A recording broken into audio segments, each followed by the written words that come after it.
This is Jordan Tower with JT News. Make sure you smash that like button, smash that subscribe, and let's get right into the news. All right. So we're talking about Joe Budden. His latest podcast, he was ecstatic that Drake is finally, this is the biggest hater. Call me a hater. Joe Budden might be the biggest hater of all right now. He is celebrating. He admits that he was Team Kendrick Lamar and he wanted to see Drake get his ass kicked. No diddy, okay? You know why, right? Because Drake dated Tahiri after Joe Budden. After Joe Budden and Tahiri, after Joe Budden proposed to Tahiri on Love and Hip Hop and she denied him, she dated Drake or got flown out by Drake. I don't even think it was dating. It was smashing, really. She smashed Drake to get even with Joe. And Joe, at that point, like, he let everything build up. I mean, there's pictures online of Drake swimming with the dolphins with Tahiri, okay? This drove Joe Budden insane. Probably drove him to be a better podcaster so he could eventually get the clout he needed to try to diss Drake. And right when he got some clout with podcasting, he started dissing Drake. He dropped 4 diss records without one response from Drake. And then he gave up and moved on, and he decided just to eviscerate Drake every chance he gets when he's online. I don't blame him. Drake met Tahiri with Joe Budden when they were together, and then he proceeded to date her. I don't blame him for being bitter and angry.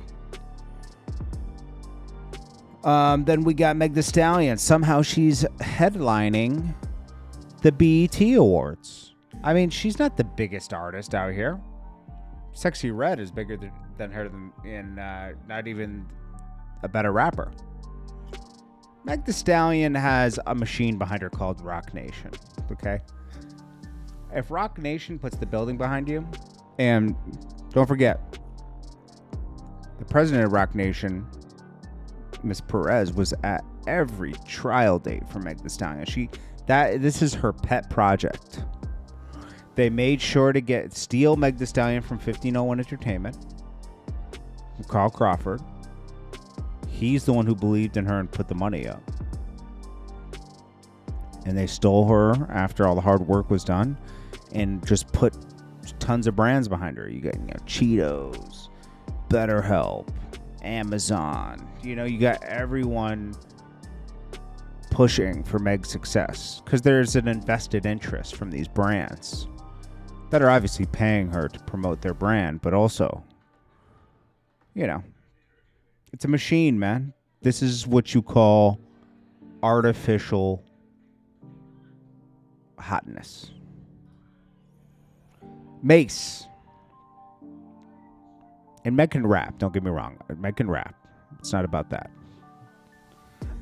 Then we got artificial hotness. Then we got Mase. Mase, Fat Joe tells an infamous story where Mase and Big L had beef. And Digging in the Crates crew, which was Fat Joe, a bunch of people, and also Big L was part of this crew.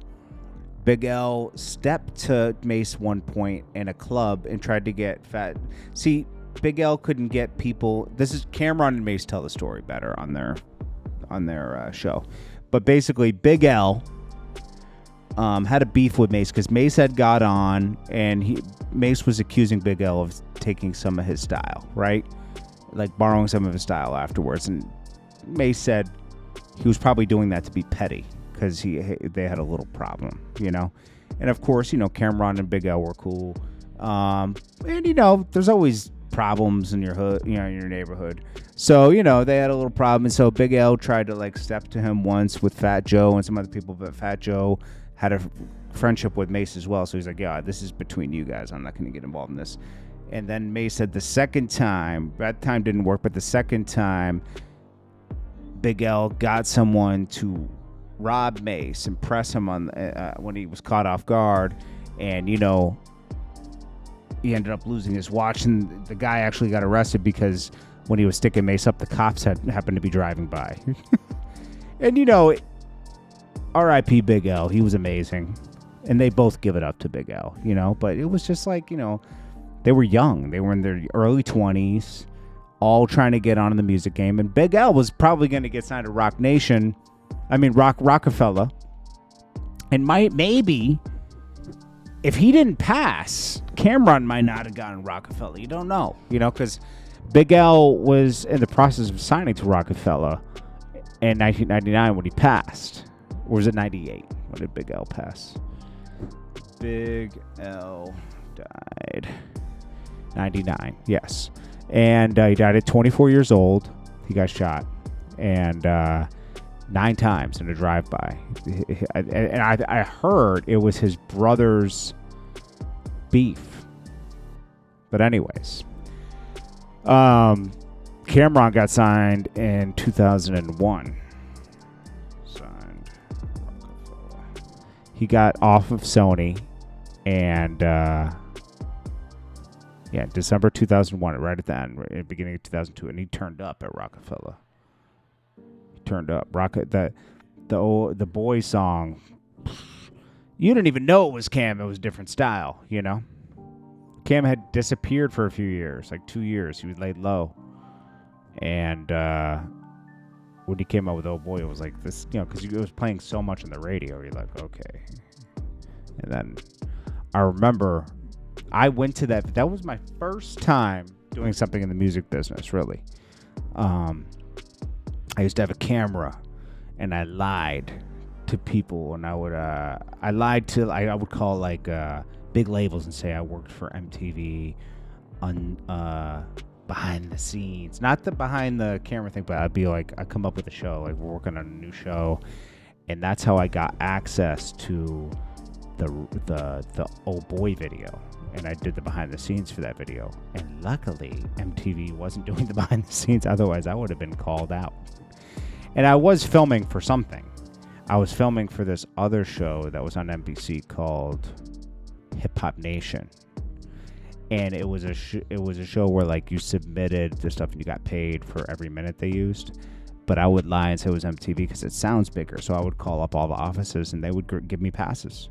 That wouldn't work today, but it did work back then. And I remember Jay-Z did not like Cameron signing to you could actually talk to Jay-Z back then. I remember asking him, "Can I do an interview with him?" And he said he gave me his number. Believe it or not, I never called it, but because I was a little. I'm so stupid, but I was so new. I was so scared. Like, this guy's gonna find out I'm. Like, I didn't know. I knew a lot, but I didn't know enough about the music business to like. I was like, damn, I'd be like going in the office. And I should have just did it though. You know, I didn't have anything to lose really. But anyways, yeah. So that's what happened with that Big L story, and you know, Mase never got his watch back, but you know, it was just a story of him and Big L. I mean, you know, people were extreme haters in New York. To this day, they are actually. You know, when you get on, you get hated immediately from a lot of people. You get a lot of love and a lot of hate at the same time. This is Jordan Tower with JT News. Make sure you smash that like button, smash that subscribe button, and I'll check you guys in the next one. Peace.